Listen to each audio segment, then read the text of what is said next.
Ian Smith vaimba mutungamiri weRhodesia vakashaya. Ndiri pano kuti nditi nematambudziko kuna Robert naJean vana vavo vasara hama dzavo neshamwari dzavo. VaSmith munhu wandaiziva vakambodaidza kumba kwavo tikava nenguva yekuti tikurukure uye ndikataura navo kakawanda parunhare. Zvino vakatisiya. Ndoda kuti nditini kunyangwe vaSmith vakashaya asi rungano rwavo hasati rwapera.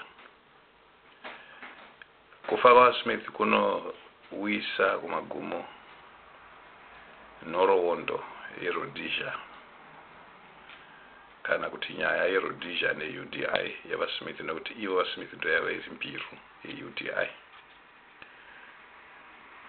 Asi ini founder president of Multiracial Christian Democrats ndikuti tinokumbira kuti vaSmith mutumbi wavo kana kuti madota avo avigwe muZimbabwe nechikonzero chokuti ibande renhoroondo yedu. Nhoroondo yeZimbabwe isina vaSmith haina kukwana manyepo uye inenge ichinyunyutisa kana kugumbutsa vanhu veZimbabwe.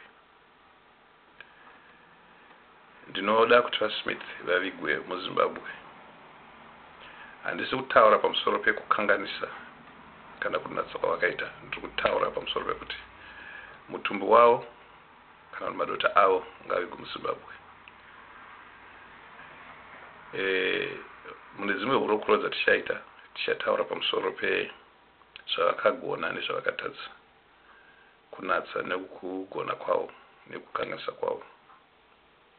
Asi pari zvinezvi ngatione kuti vaSmith vavigwe muZimbabwe uye nenyaradzo yavo yaitwa muZimbabwe nekuti ibande renhoroondo yedu. Ndatenda.